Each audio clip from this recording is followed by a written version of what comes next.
በድንጋይ የተቀረጸችው ድንቅ ከተማ ፔትራ እና የናባታውያን ስልጣኔ በአሸዋና በአለቶች መካከል የተደበቀ የሰው ልጅ ድንቅ ጥበብ የሚያሳይ አንድ አስደናቂ ታሪክ ነው።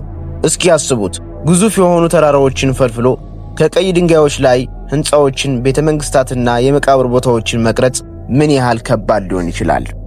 ዛሬ የምንጓዘው ወደ መካከለኛው ምስራቅ ወደ ዮርዳኖስ ምድር ነው።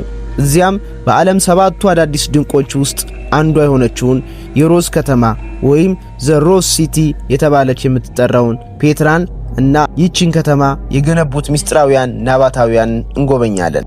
ከመጀመራችን በፊት ግን ለዚህ ቻናል አዲስ ከሆናችሁ ሰብስክራይብ ማድረጋችሁንና የደወል ምልክቷን መስጫናችሁን እንዳትረሱ። ከተማዋን ከማየታችን በፊት ፈጣሪያቸውን ማወቅ ይኖርብናል። ናባታውያን እነማን ነበሩ? ከክርስቶስ ልደት በፊት በአራተኛው ክፍለ ዘመን አካባቢ ይህን አሁን ዮርዳኖስ የምንለውን በረሃማ አካባቢ ይኖሩበት የነበሩት ናባታውያን መጀመሪያ ላይ ዘላኖች ነበሩ። ከቦታ ቦታ እየተዘዋወሩ ከብት የሚያረቡ ህዝቦች ነበሩ። ነገር ግን በሚያስገርም ፍጥነት ከአርብቶ አደርነት ወደ ተቀመጠ ስልጣኔና ወደ ታላላቅ ነጋዴነት ተቀየሩ።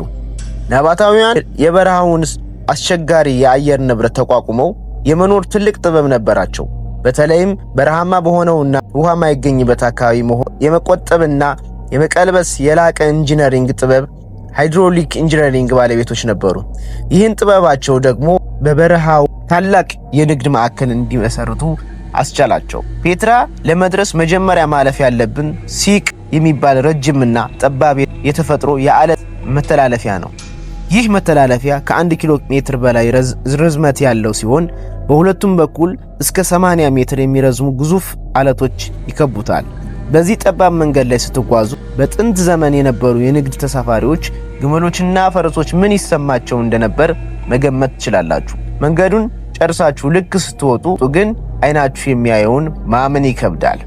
ከጠባቡ የሲቅ መተላለፊያ ልክ እንደወጣችሁ ፊት ለፊታችሁ ድቅን የሚለው ግዙፍ ህንጻ አልካዛናህ ወይም ካዝናው ይባላል። እንዴት ተሰራ? ይህ ህንጻ የተሰራው ድንጋይ ተፈልፍሎና ተደራጅቶ የመጣ ሳይሆን እዚያው የነበረውን ግዙፍ ቀይ ተራራ ከላይ ወደ ታች በመቅረጽ የተሰራ ነው። ቁመቱ 40 ሜትር ያህል ሲሆን የግሪክና የሮማውያን የስነ ህንጻ ጥበብ ይታዩበታል። ሚስጥሩ የአካባቢው ዘላኖች በጥንት ዘመን የግብጽ ፈርዖን እጅግ ብዙ ወርቅና ሀብት በዚህ ህንጻ አናት ላይ ባለው ማሰሮ ውስጥ ተደብቆታል ብለው ያምኑ ነበር። በዚህም ነው ካዝናው የሚል ስም የተሰጠው። ነገር ግን የታሪክ ተመራማሪዎች እንደሚሉት ህንጻው የናባታውያን ንጉስ መቃብር ወይም ቤተ መንግስት ነበር። የፔትራ ታላቅነት በውበቷ ብቻ አይደለም፣ በቴክኖሎጂዋም ጭምር እንጂ። ፔትራ የምትገኘው በረሃማ ሸለቆ ውስጥ ነው። በአመት አንዴ ወይም ሁለቴ የሚመጣው ድንገተኛ ጎርፍ ከተማዋ እንዳያጠፋት ናባታውያን አስደናቂ ግድቦችና የውሃ ማስተላለፊያ ቦዮችን ሰሩ።